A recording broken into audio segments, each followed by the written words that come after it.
எழுத்து வடிவமா 400 வருஷத்துக்கு முன்னாடி தான் ராமாயணம்லாம் ஆச்சு எப்படிங்கிறாரு. இருக்கலாம். குர்ஆன் அப்படி ஆகவில்லை. ஏன்?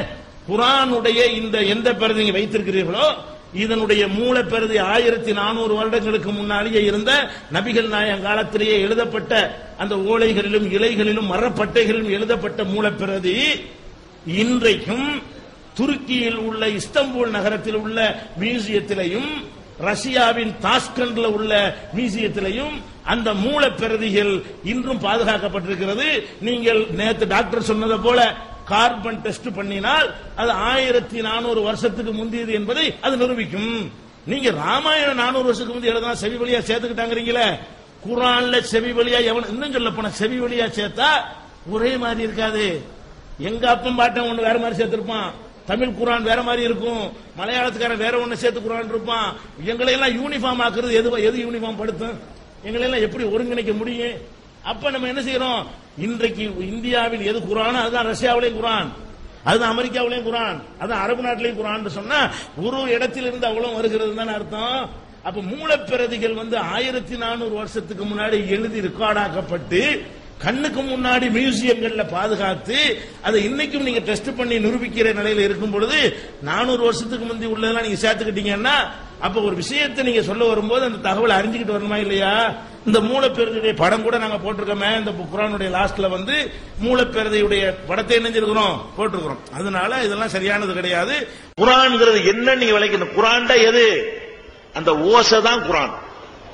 எந்த அல்ஹம்துலில்லாஹி ரப்பில் ஆலமீன் வாயிலிருந்து சவுண்ட் வருது அதுதான் குர்ஆன். அப்படித்தான் ஜிப்ரீல் ஓதுனார், அப்படித்தான் ரசூலுல்லாஹ் ஓதுனாங்க. அதுதான் குர்ஆன். அந்த எழுத்து குர்ஆனா? எழுத்து குர்ஆன் கிடையாது. ஏன்? எழுத்துக்கள் அந்த உச்சரிப்பை காட்டுவதற்கு ஏற்றவாறு காலத்துக்கு காலம் மாற்றிக் கொள்வார்கள். அந்த 300 வருஷத்துக்கு பிறகுதான் என்ன பண்ணுது, வெளிநாடுகள் அரபு அல்லாத நாடுகளுக்கெல்லாம் இஸ்லாம் போன பிறகு அவங்களுக்கு இலக்கணம் இல்லாம வாசிக்க முடியாதுன்னு சொல்லிட்டு மேல ஒரு கோடு கீழே ஒரு கோடை போட்டு வாசிக்கிறேன்னு உண்டாக்குனாங்க. அதுக்கு தகுந்த மாதிரி குர்ஆனை மாத்தி சஹாபி கூட மாத்தல. இது 300 ஆண்டுக்கு பிறகு மாத்தினாங்க. இந்த எழுத்தை கொண்டே சஹாபிட்ட கொடுத்தா முழிப்பாரு. நம்ம வச்சுக்கிற குர்ஆனை கொடுத்தா என்ன முழிப்பாரு. அவர் வச்சிருந்த குர்ஆன் நம்ம வச்சு பார்த்து நம்ம முழிப்போம். அந்த குர்ஆன் தாஷ்கண்ட்ல இருக்குது. நீங்க நம்ம குர்ஆனுடைய தமிழாக்கத்தை எடுத்து பாருங்க. அதுல இந்த தாஷ்கண்ட் நகரத்தில் உள்ள மூல பிரதியை போட்டிருக்கோம். நம்முடைய தமிழாக்கம் இருக்குல்ல, அதுல லாஸ்ட்ல பாத்தீங்கன்னா இதான் அந்த காலத்தில் உள்ள மூல பிரதி. ஒரு படத்தை கடை வைப்போம். குர்ஆனை சரளமா ஓத தெரிஞ்சாலும் அதுல உள்ள ஒரு வரி உங்களுக்கு வாசிக்க இயலுமா? அந்த எழுத்து இப்ப இல்ல. சஹாபாக்கள் காலத்துல உஸ்மான் காலத்தில் எழுதப்பட்ட எழுத்து இருக்குது, அந்த எழுத்து இப்ப கிடையாது. அந்த எழுத்துல இப்ப எழுதினா உங்களுக்கு வாசிக்க முடியாது, எனக்கும் வாசிக்க முடியாது, யாருக்கும் வாசிக்க முடியாது. அந்த எழுத்துல இப்ப நம்ம கிட்டே 2 குர்ஆன் இருக்குங்க. இதுதான் வார்ஸ் குர்ஆன், இது அப்ஸ் குர்ஆன். ரெண்டு விதமான அந்த நான் சொன்ன அந்த வித்தியாசங்கள் இந்த 2 குர்ஆன்களே இருக்கிறது.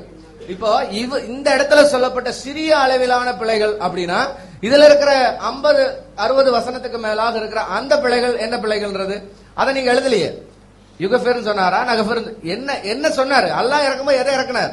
இப்ப இந்த குர்ஆனை பார்த்து இதுதான் ஒரிஜினல் குர்ஆன், அல்லாஹ் நேரடியாக இறக்குனார் நான் ஏற்றுக்கொள்றதா? இல்ல அல்லாஹ் இறக்குன குர்ஆன் இதுதான் நான் ஏத்துக்கணும் அப்படின்றதா? எந்த குர்ஆன் அல்லாஹ் இறக்குனார்? அல்லாஹ் ஜிப்ரீல் மூலமாக இறக்கின குர்ஆன், ஹஜ்ரத் முகமது அவர்கள் வாயிலே ஓதப்பட்ட குர்ஆன் எது? ஷியாக்களுடைய புத்தகத்துல சன்னி முஸ்லிம்ஸ் உடைய புத்தகங்கள் குர்ஆனில் இருக்கிற வசன அதிகாரங்களை காட்டிலும் சில அதிகாரங்கள் அதிகமாக இருக்கிறது என்று சொல்லப்பட்டிருக்கிறது. இன்னும் நம்ம இங்க ஒரு குர்ஆன் இருக்கிறது. அந்த குர்ஆனை பார்க்கும் பொழுது இந்த குர்ஆனிலே இது ஒரு பிரிவினர் வெளியிட்டிருக்க குர்ஆன். இந்த குர்ஆனிலே 9ஆம் அத்தியாயத்திலே 2 வசனத்தை நீக்கி இருக்கிறாங்க.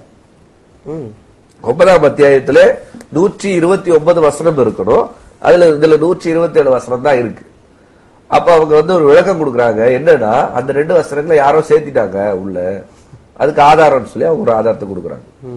இப்ப இதுக்கு உலகம் பூரா ஒரே குர்ஆன் தான் இருக்கு, குர்ஆன்ல எந்த மாற்றம் இல்ல அப்படி சொல்றதுல இந்த குர்ஆனை பொறுத்த வரைக்கும் 2 வசனங்கள் குறைக்கப்பட்டிருக்கு நேரடியா.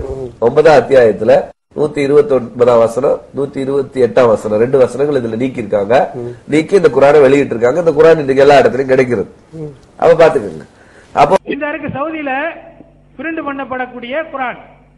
இந்த குர்ஆன்ல நீங்க பாத்தீங்கன்னா இது சவுதியில பிரிண்ட் பண்ணப்படக்கூடிய குர்ஆன் தான். அந்த குர்ஆனை பாத்தீங்கன்னா நீங்க என்னது பாத்தீங்கன்னா முற்றிலும் வித்தியாசமா இருக்கும். புள்ளி இல்ல எல்லாமே வித்தியாசமா இருக்கும். இது ரிவாயத்தை வருஷன் சொல்லுவாங்க. இதுக்கு ஒவ்வொரு ரிவாயத்தும் இருக்கு. ரிவாயத்து ஹப்ஸ் வருஷன். நாம் ஓதக்கூடியது எல்லாமே ஹப்ஸுடைய அடிப்படையில் எழுதக்கூடியது. சவுதியுடைய மத்த பிரிண்டும் சரி, அதே போல இங்க இந்தியாவில் போடக்கூடியதும் சரி. இப்ப உங்களுக்கு இது ஒரு இது முஜம்மால அடிக்கப்படுறதுதான். இது எங்க சவுதியில இந்த குர்ஆன் விநியோகிக்கப்பட்டதான்னா இல்ல, இது ஆய்வுக்காக வேண்டி தேவைப்படக்கூடிய வாங்கிக்கிறது.